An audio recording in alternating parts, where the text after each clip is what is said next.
గాన గంధర్వులు ఘంటసాల 50వ వర్ధంతి సందర్భంగా తిరుపతి వివి మహల్ రోడ్డు కూడల్లోని ఘంటసాల విగ్రహానికి ఘంటసాల గాన కళాపీఠం ఆధ్వర్యంలో పూలమాలలు వేసి పుష్పాంజలి ఘటించి ఘన నివాళులు అర్పించారు. ఈ సందర్భంగా కళాపీఠం అధ్యక్షులు మల్లం విజయ్ కుమార్ రెడ్డి, మహదర్ రెడ్డి, నవీన్ కుమార్ రెడ్డి, సోము ఉమాపతి మాట్లాడుతూ కలియుగ ప్రత్యక్ష దైవమైన తిరుమల శ్రీవారి సన్నిధిలో శ్రీ వెంకటేశ్వర స్వామి వారిని మేల్కొల్పుతూ శేషశైల వాస శ్రీ వెంకటేశ అంటూ పాడిన పాట సూర్యచంద్రులు ఉన్నంత వరకు ప్రతి ఒక్కరి హృదయాలలో చిరస్థాయిగా నిలిచిపోతుందన్నారు.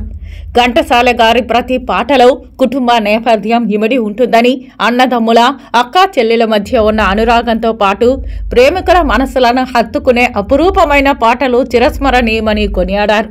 నాటి తరం నటుల గొంతుకు ఎన్టీఆర్, ఏఎన్ఆర్ లాంటి ఎంతో మంది నటులకు తన స్వరపేటిక ద్వారా మధురమైన పాటలను అందించిన మహోన్నతమైనటువంటి వ్యక్తి ఘంటసాల మాస్టర్ అని అన్నారు.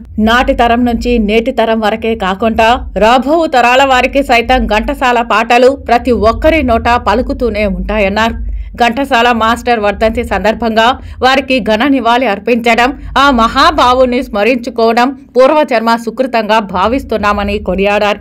ఈ కార్యక్రమంలో మునిరెడ్డి, పురుషోత్తం, సోమశేఖర్ రెడ్డి, లవకుమార్, రామచంద్రారెడ్డి తదితరులు పాల్గొన్నారు. నిద్రపోయిన బిడ్డ ఉన్నాడు గాని తండ్రి జోల పాడితే నిద్రపోయిన బిడ్డలు లేరు. అయితే కూడా ఘంటసాల గారి పాటలు వింటూ రైళ్ల శబ్దాన్ని సైతం మరచిపోయి రైళ్లలో పాటలు వింటూ నిద్రపోయినటువంటి పెద్దవాళ్ళంతా కూడా ఉన్నారు, ఉండేవారు, ఇంకా కూడా ఉంటారు. కాబట్టి ఎవరికి ఎలా పాడాలి, అసలు నాగేశ్వరరావే పాడుతున్నారా, రామారావు గారే పాడుతున్నారా అన్నట్టుగా ఆ గొంతులు వారికి అతికించి పాడేటువంటి నేర్పు, నైపుణ్యము, స్వచ్ఛత, తెలుగు భాష యొక్క ఘనత అన్నీ ఆ వెండి తెరపై సినిమా అయిపోయినా కూడా పాడుకుంటూ వచ్చేవాళ్ళు ఉన్నారు. అటువంటి మహోన్నత వ్యక్తి ఘంటసాల వెంకటేశ్వరరావు గారు మరపు రాని మనీషి, సంగీత లోకానికే మొగటము.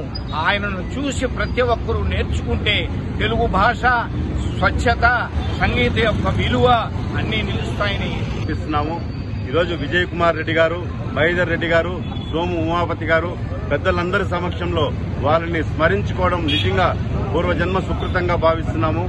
ఘంటసాల మాస్టర్ గారి పాటలు సూర్యచంద్రులు ఉన్నంత వరకు ఈ సృష్టిలో అజరామరణం. ఎందుకంటే సాక్షాత్తు కలియుగ ప్రత్యక్ష దైవమైన శ్రీ వెంకటేశ్వర స్వామి సన్నిధిలో శ్రీ ఘంటసాల మాస్టర్ గారు పాడిన పాటలు ఆనాటి నుంచి నేటి తరం వరకే కాకుండా రాబోయే తరాల వారికి కూడా ఈరోజు ఎన్నడూ మరువలేనిది. ఎందుకంటే కుటుంబ నేపథ్యమే కాకుండా ఒక అన్నదమ్ముల మధ్య ఉన్నటువంటి అనుబంధాన్ని, అక్క చెల్లెళ్ల మధ్య ఉన్నటువంటి ఆప్యాయతను ఆయన పాటల ద్వారా మనకు అందించినటువంటి మహనీయులు శ్రీ ఘంటసాల మాస్టర్ గారు. ఆయనకి మనస్ఫూర్తిగా ఆయన వర్ధంతి సందర్భంగా 2 చేతులు జోడించి ఆయనకి ఘన నివాళులు అర్పిస్తున్నారు.